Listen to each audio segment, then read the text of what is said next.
YouTube पर बहुत सारे वीडियोस सर्च करता रहता है कि भाई 1,000 रुपये महीना इन्वेस्ट करें 1 करोड़ रुपए हो जाएंगे, 10,000 रुपये महीना इन्वेस्ट करें 1 करोड़ हो जाएंगे, 10 करोड़ हो जाएंगे, 50 करोड़ हो जाएंगे, 100 करोड़ हो जाएंगे। पर क्या सच में आपके पास इतना समय है कि 20 साल, 25 साल, 30 साल, 40 साल तक आप इन्वेस्ट करते रहें?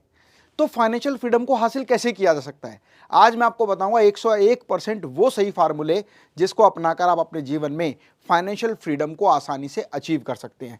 फ्रेंड्स, फाइनेंशियल फ्रीडम को अचीव करने के लिए ना सबसे इंपॉर्टेंट बात है आपकी अच्छी अर्निंग होनी चाहिए। लेकिन प्रश्न ये उठता है कि क्या हर व्यक्ति की अच्छी अर्निंग है? अगर अच्छी अर्निंग नहीं है तो वो अपने टारगेटेड फाइनेंशियल फ्रीडम को कैसे अचीव करेगा? फ्रेंड्स, ध्यान रखिए, अगर आप रेगुलर इन स्टेप्स को फॉलो करेंगे तो आपकी अर्निंग बढ़ेगी, अर्निंग बढ़ेगी तो सेविंग बढ़ेगी, और सेविंग बढ़ेगी तो इन्वेस्टमेंट बढ़ेगी। प्रश्न ये भी उठता है कि मैं सेविंग करूं कहां पर, मैं इन्वेस्टिंग करूं कहां पर ताकि मुझे बेस्ट रिटर्न मिले। आज इन सारे सवालों का जवाब इस वीडियो में आपको देने वाला हूं। तो बात करते हैं कैसे अपने फाइनेंशियल फ्रीडम को हम अचीव कर सकते हैं। इसीलिए कहा जाता है the more you learn the more you earn.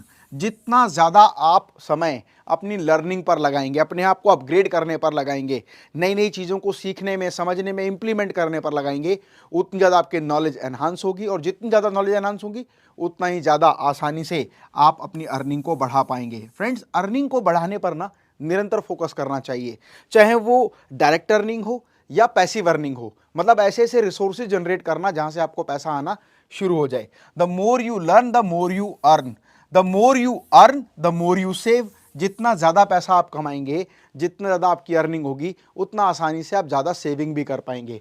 और the more you save the more you invest. Invest तो तभी करेंगे जब पैसा आपके पास बचेगा।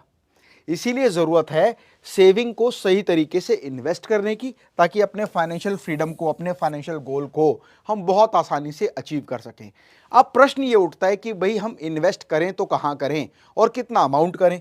ध्यान रखिए, अगर आप अपनी अर्निंग का सिर्फ 10% नियमित रूप से इन्वेस्ट करते हैं तो आप एक बहुत बड़ा अमाउंट फाइनेंशियल फ्रीडम के लिए हासिल कर सकते हैं, बशर्ते आप वो कंसिस्टेंसी से लगातार करते रहें। सीधा सीधा सिद्धांत है कि हम कहाँ इन्वेस्ट करें ताकि मैक्सिमम रिटर्न मिले। उसके अलग अलग तरीके हैं। नंबर 1, अगर आप सेविंग अकाउंट में डिपॉजिट करते हैं ना तो आपको 3.5 से 4% का रिटर्न मिलने वाला है। मतलब आपके पैसे को बढ़ने में बहुत लंबा समय लगेगा, और जितना रेट ऑफ इंटरेस्ट ये पे कर रहे हैं उससे ज़्यादा इन्फ्लेशन गैप है, मतलब मुद्रास्फीति की दर इससे ज़्यादा है, महंगाई दर इससे ज़्यादा है।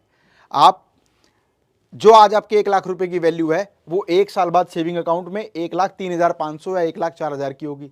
पर उस समय पर अगर 7% इन्फ्लेशन है तो इसका मतलब 1,07,000 की वैल्यू हो जाएगी उस पैसे के बराबर। मतलब आपका पैसा घट जाएगा सेविंग बैंक अकाउंट में, उसकी वैल्यू डिग्रेड हो जाएगी। अगर यही बात आप फिक्स डिपॉजिट पर करते हैं, आपने कहा चलो ठीक है सेविंग नहीं करते, सेविंग अकाउंट में नहीं डालते, हम अपने पैसे को एफडी में डालते हैं, तो एफडी में आपको 7% का इंटरेस्ट मिलने वाला है। अगर मान लीजिए महंगाई दर भी 7% है और आपको 7% मिल रहा है तो आपका पैसा उतना ही रहने वाला है। मतलब आज जो वैल्यू 1 लाख की है, 1 साल बाद वो 1,07,000 की होगी, और एफडी पर मिलने वाला इंटरेस्ट भी 7,000 होगा। इसका मतलब वैल्यू आज के 1 लाख की 1,07,000 के बराबर ही हो जाएगी। इंटरेस्ट मिलने के बाद भी आपका पैसा बढ़ेगा नहीं। तो करना क्या है? म्यूचुअल फंड्स में निवेश करना है। फ्रेंड्स, अगर आप म्यूचुअल फंड में निवेश करते हैं तो 12 से 15% का रिटर्न मिलता है। ध्यान रखिए, यहाँ ट्रेडिंग नहीं करनी है, आपको म्यूचुअल फंड में इन्वेस्ट करना है। और इन्वेस्टिंग की बात करते हैं तो लॉन्ग टर्म इन्वेस्टमेंट की बात करते हैं। ये लॉन्ग टर्म की ड्यूरेशन जितनी ज़्यादा बड़ी होगी उतना ज़्यादा रेट ऑफ रिटर्न आपको मिलने वाला है। इसीलिए म्यूचुअल फंड में 12 से 15% का रिटर्न मिलता है, ऐसा माना जाता है। लॉन्ग टर्म में 5 साल, 10 साल, 15 साल, 20 साल, ये रिटर्न बढ़ जाता है अगर हम 25 साल, 30 साल, 35 साल के लिए इन्वेस्ट कर रहे हैं। बात करते हैं इक्विटी की, शेयर में। अगर आप इक्विटी में इन्वेस्ट करते हैं तो 18% से लेकर कोई लिमिट नहीं है। कहते हैं ना कि ग्रोथ की पॉसिबिलिटी की लिमिट है, ठीक उस तरह से यहाँ पर रिटर्न की भी लिमिट कुछ भी नहीं है। तो यहाँ पर हमें क्या देखना है कि 18% से लेकर 20%, 30%, 40%, 60% तक का रिटर्न मिलता है। लेकिन ये कैसे निर्णय लें कि कब निवेश करें और कब पैसा विड्रॉ करें, इसको समझने के लिए हमें शेयर बाजार के ट्रेंड को समझना होगा। लेकिन अभी हम बात कर रहे हैं इन्वेस्टिंग की। फ्रेंड्स, इन्वेस्टिंग करते समय ना एक कंपैरिजन भी हम लोग कर लेते हैं कि भाई हम नॉर्मल इन्वेस्टिंग करें या कंपाउंड इंटरेस्ट लगाकर इन्वेस्टिंग करें। तो एक कैलकुलेशन अगर आप देखेंगे, मान लीजिए आपने एक बार लमसम अमाउंट 1 लाख रुपए डिपॉजिट कर दिया, इन्वेस्ट कर दिया, और आपको नॉर्मल रेट ऑफ रिटर्न 12% मिल रहा है। 35 साल के लिए किया। अभी प्रश्न यहाँ पर ये होगा कि सर 35 साल का समय किसके पास है?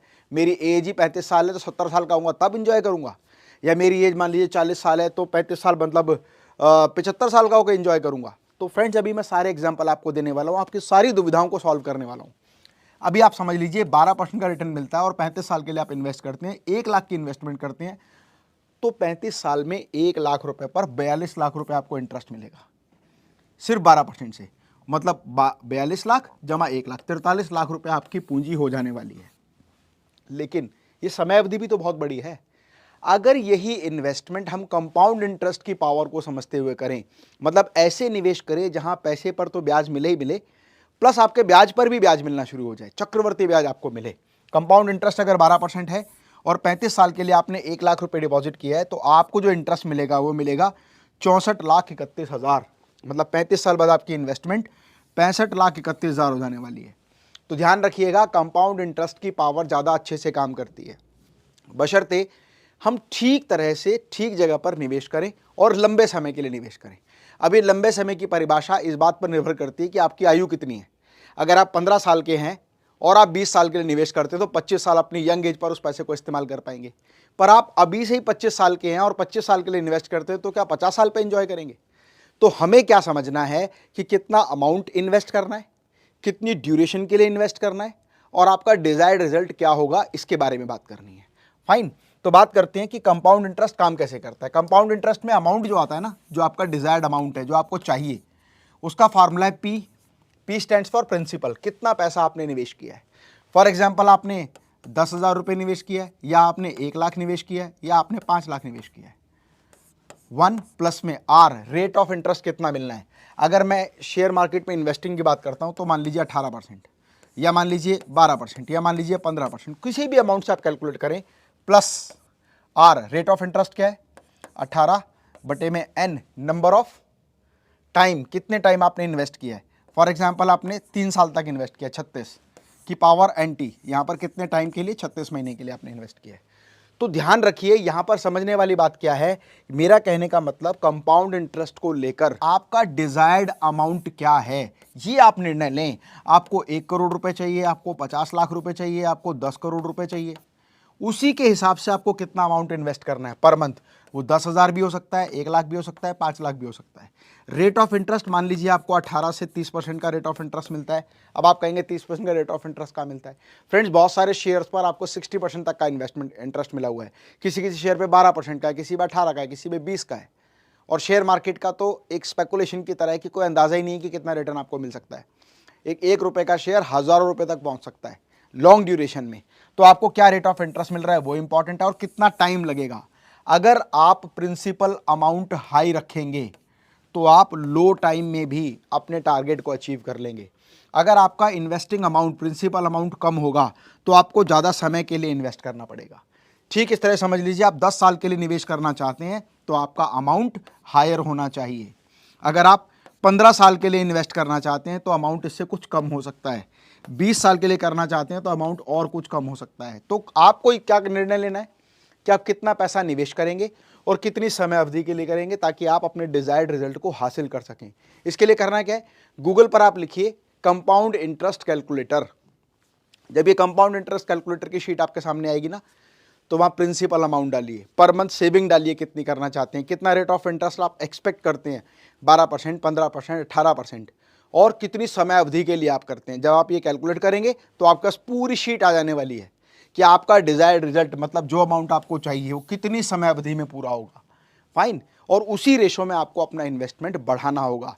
फ्रेंड्स, उसके लिए सबसे इंपॉर्टेंट जरूरी क्या है, अगर आप कम समय में ज़्यादा टारगेट अचीव करना चाहते हैं तो आपको एक बात और ध्यान देनी होगी, और वो बात हमें बताती है the more you learn the more you earn, the more you earn the more you save, the more you save the more you invest. ज़्यादा पैसा निवेश करने के लिए आपकी अर्निंग ज़्यादा होनी चाहिए, और अर्निंग केवल तभी ज़्यादा होगी जब आपकी लर्निंग बेहतर होगी। इसीलिए try to learn something new every day in your life, try to grow your business, sales, import, export. इस तरह से जब आप चीज़ों को फोकस करेंगे तो आप अपनी अर्निंग को बढ़ा पाएंगे। इसके अलावा आप ऐसे रिसोर्सेज को ज़रूर सिलेक्ट करें अपनी लाइफ में जो आपको पैसिव इनकम के रूप में अर्निंग दे सकते हैं। आपकी कौन कौन सी ऐसी प्रॉपर्टी जो रेंट आउट हो सकती है, आपके कौन कौन से इलेक्ट्रॉनिक गैजेट्स हैं जो रेंट आउट हो सकते हैं, कौन सी ऐसी खाली लैंड है जो आप लीज पर किसी को दे सकते हैं, कौन कौन से ऐसे रिसोर्सेज जहाँ से आपको एक्स्ट्रा अर्निंग आ सकती है, कौन से ऐसे तरीके जिनसे आपके खर्चे कम हो सकते हैं, जिससे आप अपनी इन्वेस्टमेंट को बढ़ा सकते हैं, तो आपको इन बातों पर फोकस करना होगा।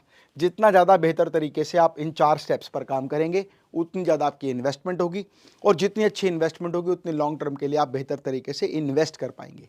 इसीलिए इन चक्करों में ना पड़ें कि 1,000 रुपये लगा के मेरे को कितने साल में 1 करोड़ रुपए मिल जाएंगे, या 10,000 लगाकर कितने साल में मेरे 10 करोड़ हो जाएंगे। ये सब बेकार की बातें हैं। ये सिर्फ पढ़ने में, देखने में, सुनने में बड़ा मज़ा आता है, लेकिन प्रैक्टिकल लाइफ में आपको अपनी अर्निंग पर काम करना होगा और इन्वेस्टमेंट बढ़ाने के लिए लर्निंग पर काम करना होगा। जब आप इन बातों को ध्यान में रखेंगे तो आपकी अर्निंग ज़रूर बढ़ेगी। अर्निंग बढ़ेगी तो इनकम बढ़ेगी। स्वस्थ रहें, मस्त रहें। मैं डॉक्टर अमित माहेश्वरी आपके सुनहरे भविष्य की कामना करता हूँ। जय हिंद, जय भारत।